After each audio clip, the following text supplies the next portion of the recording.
Parte 3. O que é um banco de dados não relacional?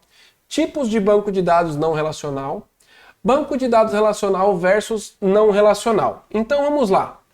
O que é o bendito banco de dados não relacional? Agora que vocês têm total entendimento, o que é um banco de dados relacional, o que é esse negócio todo, fica muito melhor agora explicar para vocês outro conceito, que é o não relacional.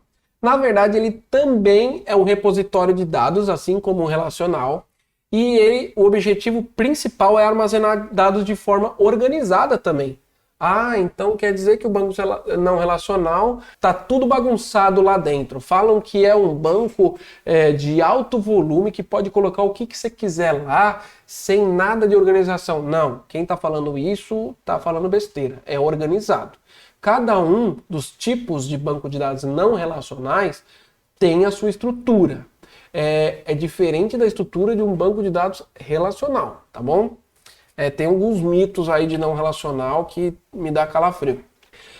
Outra coisa, eles não utilizam tabelas, colunas e linhas. Aí que tá. Os dados são armazenados de alguns formatos, tá? Eles são orientados a colunas somente, ou eles são orientados a chave de valor, ou a documentos, ou a grafos. Eu vou explicar cada um deles para vocês verem a diferença. Então, são bancos de dados bem diferentes de como você estrutura todos os dados que vocês armazenam dentro dele. Então, quando eu utilizo esses caras, né? Geralmente utiliza quando você tem um alto volume de dados. Esse alto volume de dados também tem uma grande escala. Ah, não, mas a Coca-Cola, a Ambev e a BRF, todos eles utilizam NoSQL para tudo, porque o volume deles é enorme. Meu Deus do céu. Olha quantas vendas os caras têm, quantos produtos. Não, calma lá.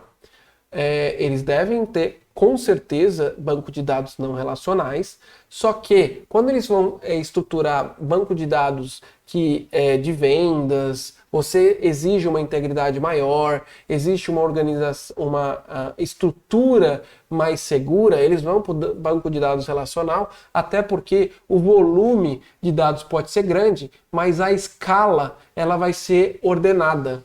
Diferente, por exemplo, de uma rede social, que a escala é extremamente enorme, né? Imagine o Facebook, ele vem crescendo durante anos, né? Já tem ali bilhões de usuários. Então ele começou com 0, de repente virou bilhões. E ninguém sabe quantas pessoas vão postar no feed, quanto que vai ter, Twitter, quanto que vai ter. Então eles utilizam um banco de dados não relacionais porque é um volume de dados estratosférico com uma escala gigante, tá? Então esse é um dos principais fatores aí da escolha de banco de dados relacionais. Tem alguns outros fatores e eu vou explicar todos para vocês, tá? Não se preocupem. Outra coisa, você deve escolher o banco de dados não relacional quando você tem dados não tão críticos. Quer dizer que eu vou colocar, por exemplo, o banco de dados da Candice num banco de dados não relacional? Não, você não vai colocar. Por quê? Você tem que ter, os seus dados são críticos. Quando você passa o cartão de crédito lá do cliente, você tem que garantir 100% que essa transação vai acontecer. Então, geralmente, se escolhe um banco de relacional quando você tem essa criticidade de dados, tá? Então, é um outro fator super importante. Então, vamos primeiro para o banco de dados NoSQL orientado a grafos. O que é esse cara aí? Ele é disposto, ele é representado por grafos. Então, são bolinhas que se interligam entre elas, tá? Então, são utilizados, por exemplo, para você ter sistema de rotas, sistemas que têm interligação entre vários dados, mas essas interligações, elas não seguem um padrão, como eu mostrei para vocês na Candice. Então, mas é bem utilizado para rotas, tá? Por quê? E tem outras aplicações, tá? Ele vai utilizar essas bolinhas. Então aqui, geodistance para OR é que está tudo em inglês, mas vamos supor que aqui, cidade, São Paulo está ligado ao estado de São Paulo, que está ligado ao Brasil, que está ligado ao mundo. Então, ele guarda as informações interligando entre elas. E sempre a interligação possui um verbo, tá?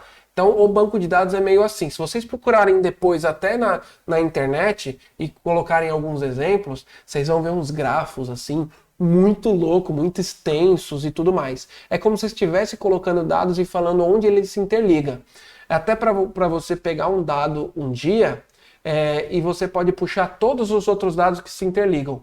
Por exemplo, quando você vai fazer um banco de dados de uma hierarquia familiar, você poderia usar um NoSQL orientado a grafos, porque aí você tem uma família orientada ali a grafos e tudo mais, tá? Isso é um exemplo, tá? Vai tudo depender de um estudo, e quem estuda isso são os engenheiros de dados, são pessoas capacitadas, arquitetos capacitados para escolher esse tipo de banco de dados.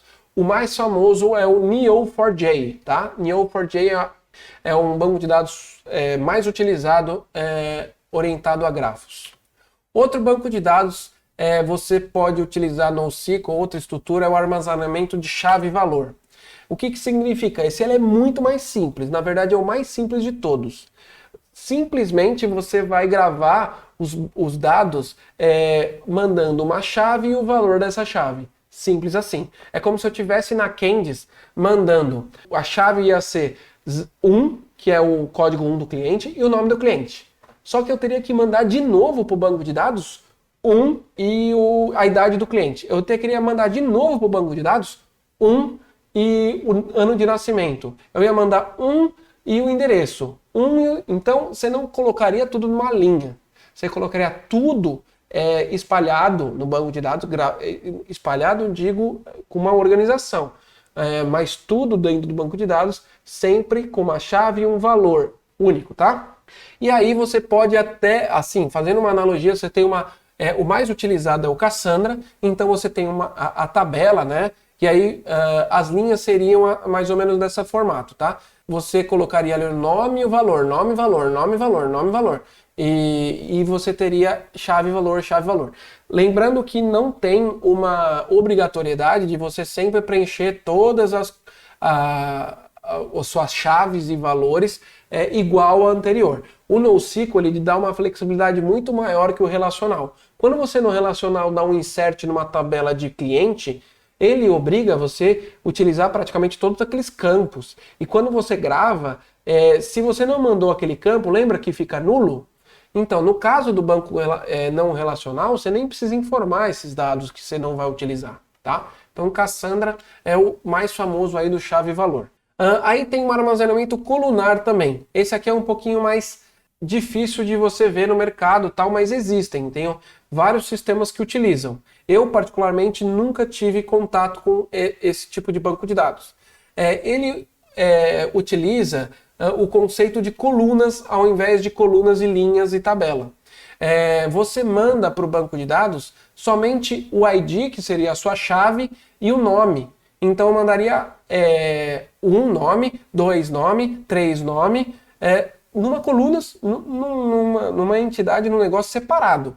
E quando você manda por orientar, por exemplo, a grade, você teria 1 sênior, 2 freshman, o GPA 014. Você vê que o 1 ele se repete várias vezes. No banco de dados normal, você tem uma tabela que vocês estão acostumados, que vocês viram até agora, que tudo fica junto. No colunar é diferente, fica tudo separado em colunas. É meio estranho você ver uma aplicação disso. Eu particularmente nunca utilizei, mas eu preciso falar que existe essa possibilidade. E o mais famoso é o HBase, tá? Apache HBase, que é um banco de dados que tem até uma baleia aqui, a baleia é a orca, é a baleia orca. Boa. Bom, e agora o mais famoso de todos, tá? Ele é também tão utilizado quanto chave-valor, mas na minha visão ele é o mais utilizado de todos. E ele armazena documentos. E o que é mais utilizado é o JSON. O JSON vocês vão ouvir bastante, porque em API utiliza muito JSON. A API o Rafa vai explicar, não se preocupem. O Rafa vai explicar o conceito de JSON aqui, não é a hora, mas ele armazena, na maioria das vezes, esses arquivos estruturados, esses dados estruturados. Até trouxe um exemplo aqui para vocês verem. Então, no banco de dados, ao invés de você gravar por coluna, linhas e tabelas, você grava pela uma entidade aqui, no caso de usuários, e aí dentro de usuários você tem o primeiro nome, o segundo nome, o terceiro nome, desculpa, o terceiro nome, meu Deus do céu. E aí você tem até condição de colocar dados em vários níveis, né? E aqui, por exemplo, eu tenho um usuário, aqui eu tenho 2 usuários e assim por diante. Então esse é um jeito estruturado de você guardar esses dados. Lembrando que não tem relacionamento entre as tabelas, tá? Mas você pode colocar dados de várias entidades no mesmo JSON. Tudo vai depender da sua aplicação. O mais famoso que é utilizado é o MongoDB, assim como o Dynamo, assim como alguns outros bancos de dados famosos, CosmoDB, DocumentDB, entre outros bancos de dados aí que são utilizados orientados a documentos. Esse é o mais famoso. Vocês vão utilizar, se vocês forem utilizar NoSQL, esse é o cara, tá? Não só o MongoDB. Não estou fazendo propaganda, eu estou falando aqui o que é mais falado no mercado, que o pessoal vem utilizando bastante. Mas o Dynamo também é outro banco de dados que vem utilizando bastante.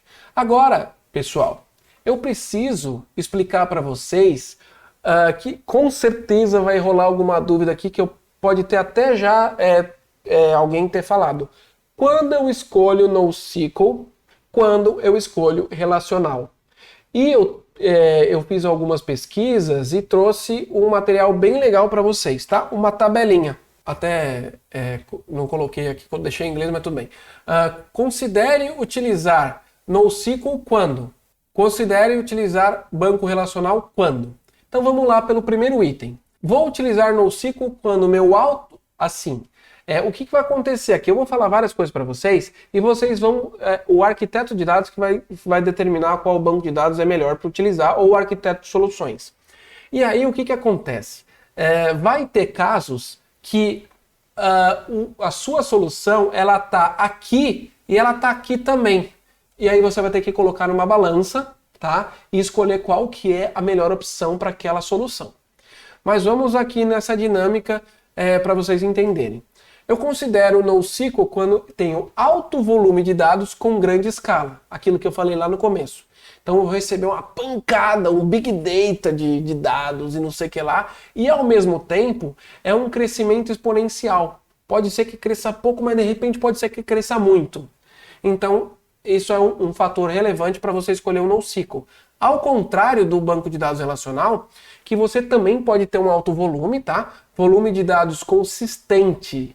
Diferente de uma grande escala, você tem uma consistência nos dados. Você tem uma previsão, você tem até uma média, você sabe quanto que você vai crescer, mesmo que a sua escala seja média, seja grande, mas você tem os dados mais consistentes, tá?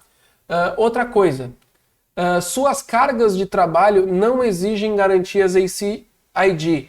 As garantias ACID são necessárias. Putz, o que é esse ACID, né? Na verdade, resumindo esses dois, é a integridade do banco de dados, é a segurança do banco de dados, é você garantir que a transação seja realizada. Lembra que eu falei no começo que uma venda na Candice, ela tem que ser gravada de qualquer jeito? Ela tem que gravar. O cara passou o dinheiro lá. Se eu não gravar, como que eu vou depois conferir com o banco? Eu preciso garantir a integridade de todos os dados transitados no sistema. Quando eu preciso dessa necessidade, eu tenho que escolher o banco de dados relacional. O NoSQL, eu tenho que exigir, obviamente, que aconteça as coisas. Mas vamos supor num banco de dados de uma rede social, Twitter. Imagine que eu estou lá no Twitter, eu faço um Twitter e aperto um Enter. Aí aconteceu algum problema e a transação não foi garantida, né? E aí o Twitter retorna ali depois de 2 minutos que o seu tweet não foi realizado. Qual que foi a criticidade desse negócio? Alguém vai morrer porque o seu tweet não foi publicado? Vai acontecer uma catástrofe por causa disso? Não, não vai acontecer, tá? E isso vai para o NoSQL. Tá vendo? E o outro que precisa acontecer, é crítico se não acontecer, relacional. Vamos para o próximo. Seus dados são dinâmicos e frequentes alterados. Seus dados são previsíveis e altamente estruturados. Então, aquele negócio, Twitter, sabe o Twitter? O que vai acontecer com o Twitter? Não sei o que vai acontecer hoje. Vai ter bilhões ou milhões de dados? Não sei. Mas numa empresa, você sabe mais ou menos quantos de venda vai ter. Você sabe que todos os dados vão estar sempre estruturados e você sempre tem ali uma noção muito clara do que vai acontecer. Os dados podem ser expressos sem relação e os dados podem ser expressos de maneira relacional. O que acontece? Um não tem relação e o outro tem relação. Não necessariamente você vai... os dados do NoSQL, eles não têm aquela relação obrigatória que nem tem no banco de dados relacional. Mas no NoSQL você pode relacionar dados, tá? Não quer dizer... Mas você nunca vai fazer um inner join. Se você fazer um inner join lá, você vai ver a velocidade que vai ter o seu sistema. Você está ferrado. Diferente do banco de dados relacional, você tem toda uma relação entre as entidades. Você precisa de gravações rápidas e a segurança de gravação não é crítica. A segurança da gravação é um requisito. É bem parecido com a criticidade dos dados, tá? Então um não precisa ter 100% da garantia e o outro sim. A seleção dos dados é simples e tende a ser simples. E você trabalha com consultas e relatórios complexos. Lembra da gerente de marketing que a gente fez até agora o exercício? Meu, ela tava pedindo cada coisa, meu. Que eu quero pontos de quem não fez com telefone e não sei o que lá. Essa complexidade de relatórios tende a ser um relacional. Já no NoSQL é aquele negócio. Eu vou buscar os dados e trazer na tela. Você acha que o Facebook está preocupado em ter gráficos e não sei o que lá do seu feed, não sei... Não, ele vai trazer lá o feed e acabou o assunto. O que pode acontecer é até uma inteligência artificial que vai trazer ali os dados de acordo com o seu gosto. Beleza. Mas até aí ele está fazendo pesquisa simples. Ele pega o feed inteiro. Ou você acha que ele vai pegar o seu post e vai tratar o seu post para colocar na tela? Não, ele vai trazer inteiro, então é simples. Os seus dados exigem uma ampla distribuição geográfica e os dados são mais centralizados. Isso é o polo, né? Falar aqui de uma empresa, você sabe onde estão os dados, você sabe onde estão as pessoas, você sabe quem que vai utilizar, então você tem a clareza da sua geografia. Já nos dados do NoSQL, você não sabe onde as pessoas estão, fica uma bagunça, o banco de dados fica para lá, para cá, tá na China, não tá, você tem dados... Então esse é um outro fator relevante que você tem que considerar. Depois que você faz uma análise de todas esses critérios, você acaba tomando a decisão correta de usar um ou usar outro. E isso é muito importante para que vocês tomem a decisão certa. Essas são as perguntas corretas de vocês fazerem a escolha. E muita gente tem dúvida ainda de... não, mas NoSQL é mais recente, é muito mais rápido, não vou usar relacional, é coisa de velho. Esquece, você está totalmente errado, tá? Tudo vai depender da sua solução. O NoSQL abriu as portas para a gente ter soluções mais rápidas quando realmente não precisa do ACID, por exemplo, entre outras coisas, tá bom?